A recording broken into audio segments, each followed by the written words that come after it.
Don't forget to subscribe and leave a comment on this video saying I subscribed. Let's get into it.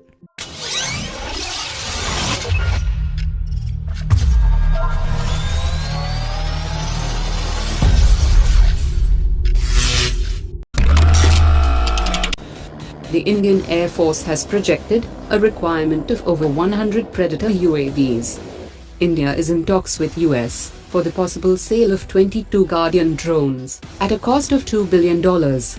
A request for information for the naval variant of Predator B was issued to the US Office of Defense Cooperation on November 14th. Now, after the Air Force, the Indian Army is planning to acquire more than 120 high-altitude long-endurance UAVs. Such UAVs can fly over 60,000 feet and remain airborne for a period of over 30 hours.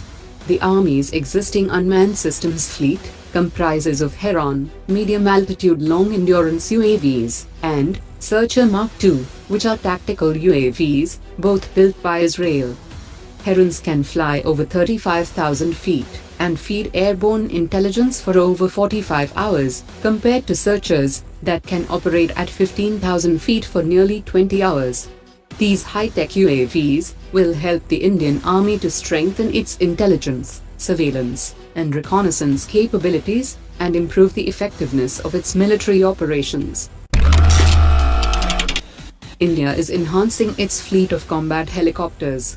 Hindustan Aeronautics Limited has received a request for proposal for 15 limited series light combat helicopters from the Indian Air Force and the Indian Army.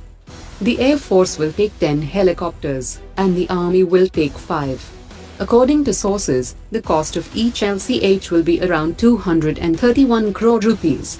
India has been showing interest in several Israeli systems for LCH, which includes various pods and Spike anti-tank systems manufactured by Rafael Advanced Defense Systems.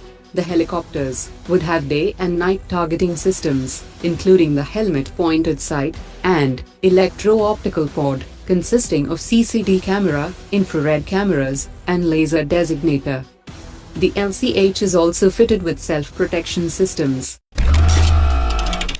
Managing Director of Hindustan Shipyard Limited has said that HSL has won a contract to build 2 diving support vessels for the Indian Navy. Each of the diving support vessel would cost 1,000 crore rupees. It is used by Navy to provide material to submarines or in case of submarine emergencies. The first diving support vessel would be delivered within 3 years of getting the contract, and the second vessel within 12 months of the delivery of the first vessel. Hindustan Aeronautics Limited and the Aeronautical Development Agency are rushing to complete development of the MK1A variant of the Tejas fighter aircraft. This is to ensure that production of MK1A can start immediately after deliveries of the first batch of 20 aircraft in initial operational clearance configuration. This will result in 103 Tejas MK1A. The new line will be configured for the MK1A, and production is likely to begin by 2020.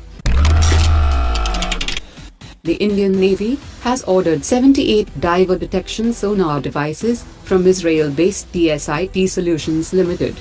Some of the devices will be delivered to the Indian Navy directly by the Israeli firm, and the rest will be made in India. These systems enable automatic detection of underwater threats and are used to protect coastal and offshore sites and vessels from underwater intrusion.